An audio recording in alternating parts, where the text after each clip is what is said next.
Alright, what is up everyone? Indyboi Racing here. Welcome to the channel. Like, comment, subscribe, all that nonsense.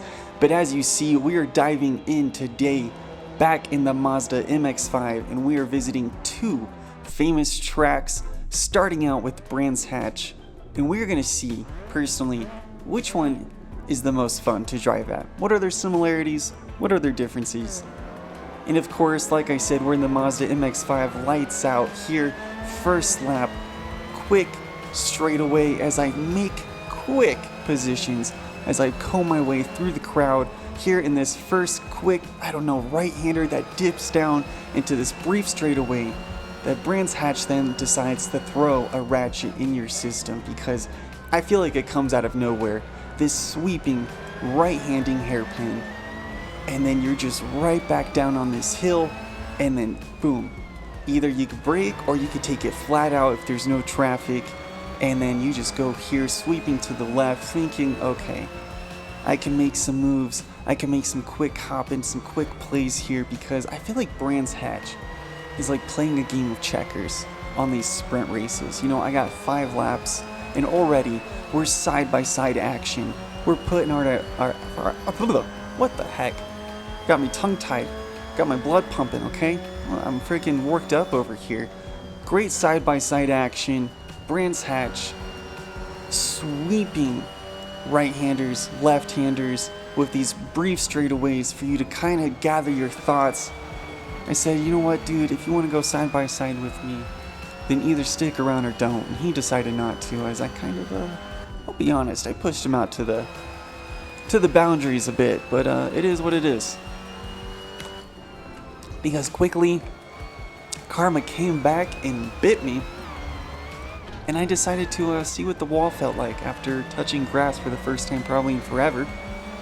But anyways, sorry, got a drink of water there. Number 57, after going side by side with me, decides to try to break away like freaking Kelly Clarkson here, and I said, forget about it, my guy, because I'm gonna pass you. And Brandshatch, I think this is one of the longest straightaways. Right here leading into the first turn where you let off, maybe butterfly the brakes, but you get major understeer with these cars if you are going flat out. And I mean, what do you expect going flat out in a car that's kind of like a miniature boat?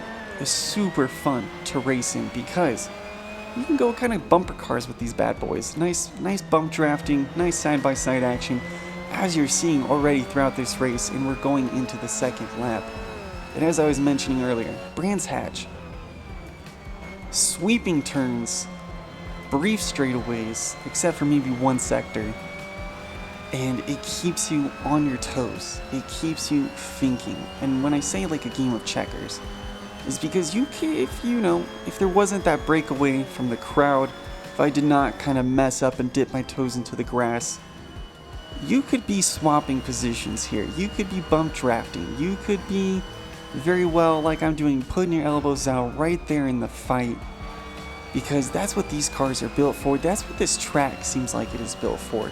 Quick thinking, keep you on your toes, keep the blood flowing. And you know what? Get ready for a fight. Get ready to just be looking in your mirrors constantly, head on a swivel. Alright? And maybe that is because I'm in a sprint race. I know you can do endurance racing here. Obviously, I can add more laps. And if I did, I feel like, there'd be those times of breakaways. But then I feel like this is a map or a circuit. Sorry, holy. What am I saying? A map? A circuit. I feel like this is a circuit where, even in endurance racing, you're going to be facing major traffic. And I've watched some videos on YouTube. Real quick here. Hi, my name's Indyboi Racing. I enjoy long walks on the beach, 80s music, particularly flock of seagulls, and dipping my toes into the sand, and then getting just freaking slammed. You know what I mean? Alright. Drop down to just dead last here, because that car decided to stay parked in the gravel pit, rethink his life, and go, wow. Do I want to continue racing? Is this what I really want to do with my life? I'm thinking the same thing right now. But this track, I know if you get your head down, run a clean lap, you can you can gain positions here pretty fast, but you gotta know what you're doing, and you gotta keep it almost flat out. That's what this track is designed for, flat out. Because in the next track we're going to be evaluating Silverstone, another amazing track. I believe great for endurance racing, obviously great for F1 racing as well, and some of those faster cars. We're going to be taking it obviously in a Mazda MX5 here. You'll see some great racing, but the style of racing that it encourages and brings, I will say, is more like a game of chess. Requires a longer thought out strategy, and almost rear-ended this guy. What is he thinking? Parking it right there on the curb. That's one thing about the AI I've noticed on these tracks with these double apexes is they enjoy taking them slowly, kind of parking it. You know, for AI, they of course they're gonna take turns amazingly, and sometimes you're like, really, why are you that good? But at times they'll brake check you, they'll park it right there on the curb, and you'll be finding yourself, you know, you're like, okay, you're finding out the track, you're coming one with the car, and you find that you can drive these turns flat out. Brandshatch, I feel like, encourages that, just being almost flat out, and at some moments some strong lifts, particularly that turn right there, strong lift going to third gear. But right here, you can just kind of lift off a tiny bit, go into fourths, manhandle the freaking steering wheel, and then just clean it up on this straightaway. But sometimes you'll find a car just like taking it nice and easy, Sunday strolling through, and you can either bump draft them through and find them going right into a wall, and you just ignore it. I've done that a couple times.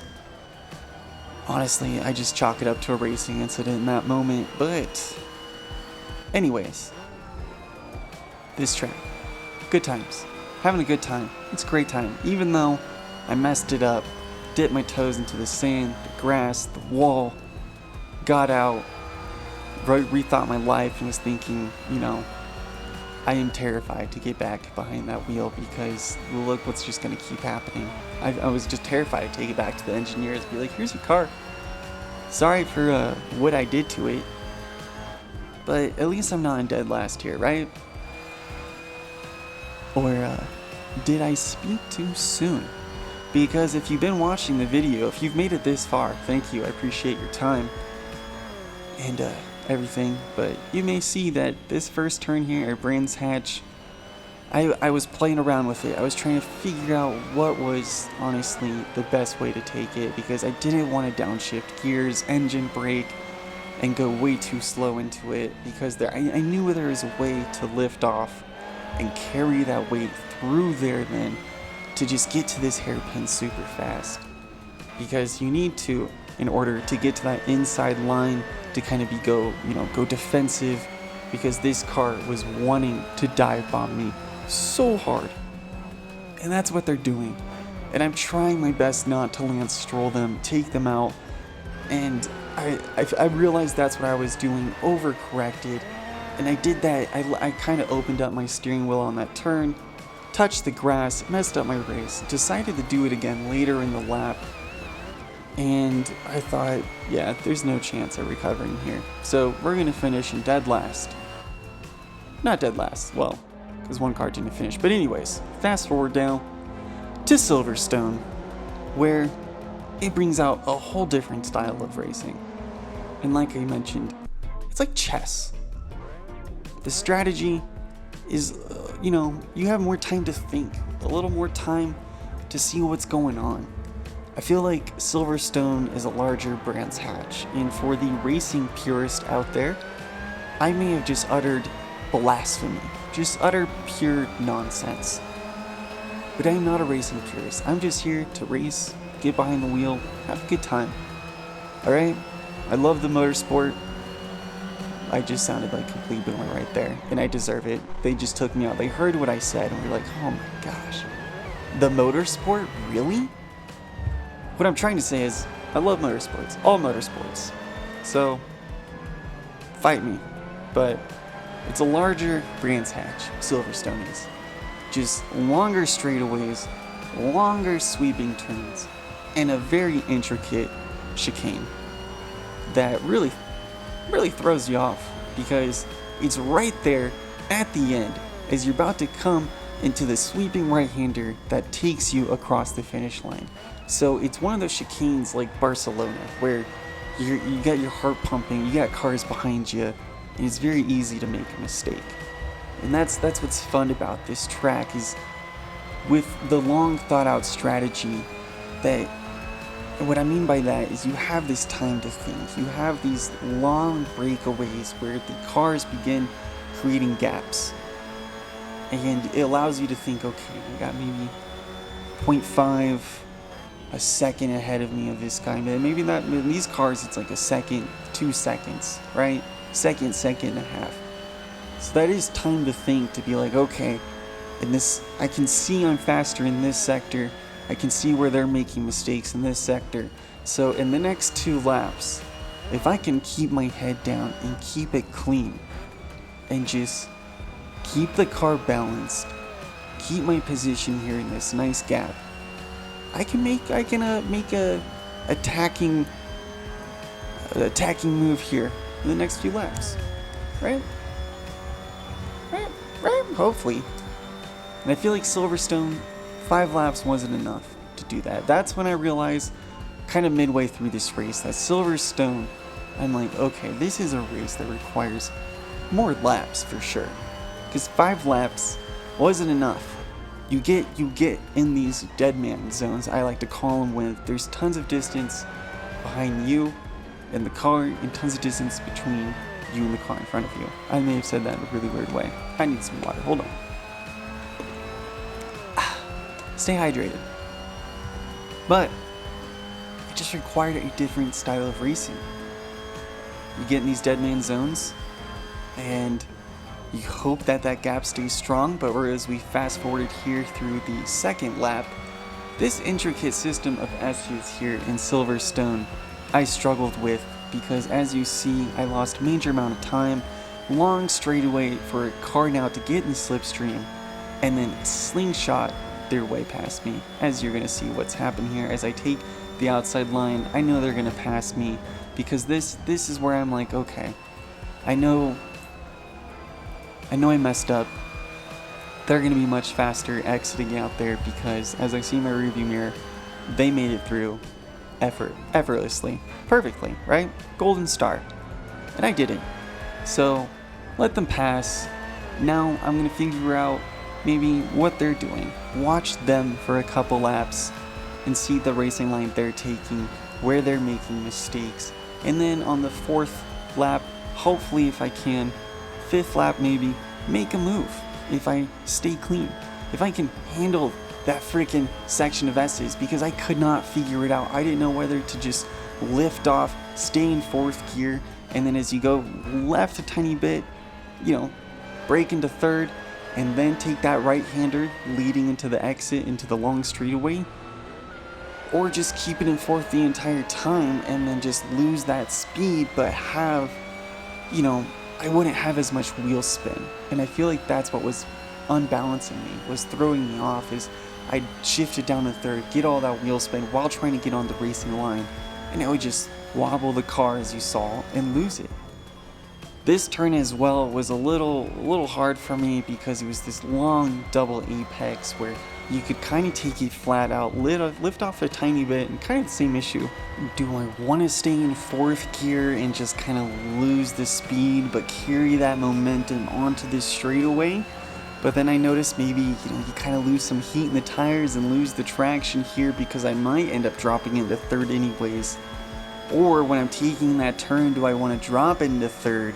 Which I learned, which would be the better option when you're kind of in a tussle here where you have an option to make an overtake a little bit later on down the road here, because getting into 3rd gear allows that wheel spin, gets the tires heated up, gets the grip, because now you have that traction to pull the car forward on the straightaway, get in the slipstream of the car, and make the pass. And I figured it out here. I dropped it into 3rd, kind of kept some wheel spin and actually I just kind of dropped my speed while also going into third gear instead of carrying that same speed, and allowed me to go through just far more cleanly, not lose much time. As you see, I'm still positive by 0.2 of a second here, and I did not lose that momentum where I'm still able to make hopefully a move here in the future. And that's what I love about Silverstone. It gets you thinking about the strategy. Okay, what's gonna be happening the next 2 laps? If I'm staying positive, making this much time now, 0.6 of a second up on my lap, is this car also? You know, I can't get that information because I got no engineer, someone to talk to tell me what's the distance between the cars, and I don't think I don't know. I don't think the UI also has it either. It just tells you positioning and name. I don't care about their names. I got no times, baby. But I can see here, I'm starting to make time up. They're slower through these turns, and I can see I gotta start taking a more aggressive line. As you saw, I try to get it in on the inside there. I start making them nervous. That's what I love. Again, I'll mention it about Assetto Corsa. It's a great simulator game. I know I'm playing on console, so maybe a little different, but it's a better simulator than whatever F1 2022 was. My goodness, that not even close. But you can get behind them, you can make them nervous, and this is where I kind of messed up. I came in a little too hot, opened up the steering wheel, and I just kind of went way too wide on that turn, heated up my rear end, and I just lost it a little bit, so I had to kind of slow it up to kind of get back the car balance on the racing line, end up behind him, hopefully stay in that slipstream, make up some time. And now I'm thinking here, okay, I gotta nail this next section because this is the hardest section for me. But it's where he made his move. Straight away here, I had a clean exit. We're gonna go side by side. I'm gonna go flat out through here, lift off a tiny bit, staying in 5th gear, thinking, okay, I know I gotta go into a lower gear for this turn, taking it in 4th gear, still side by side. He pushes me out a little wide, and I just keep it in 4th gear, foot all the way down to the ground. I break away on the straightaway here, and we make a clean move. Great fighting there. That's what I love about Silverstone. Long breakaways to get you thinking, and then when the moment comes, hopefully you execute your plan with ease. And there I did it.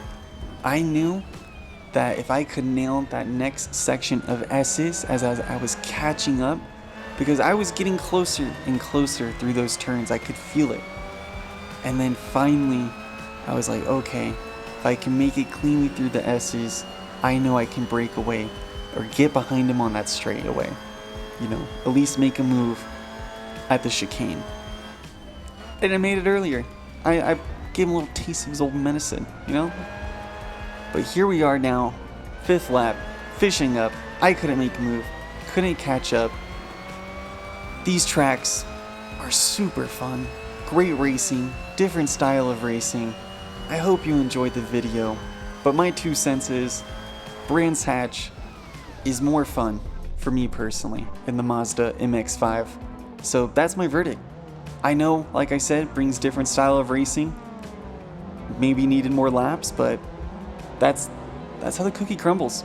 So I hope you liked the video. Come back for more, and like, comment, subscribe, and thanks for watching. Woo! All right.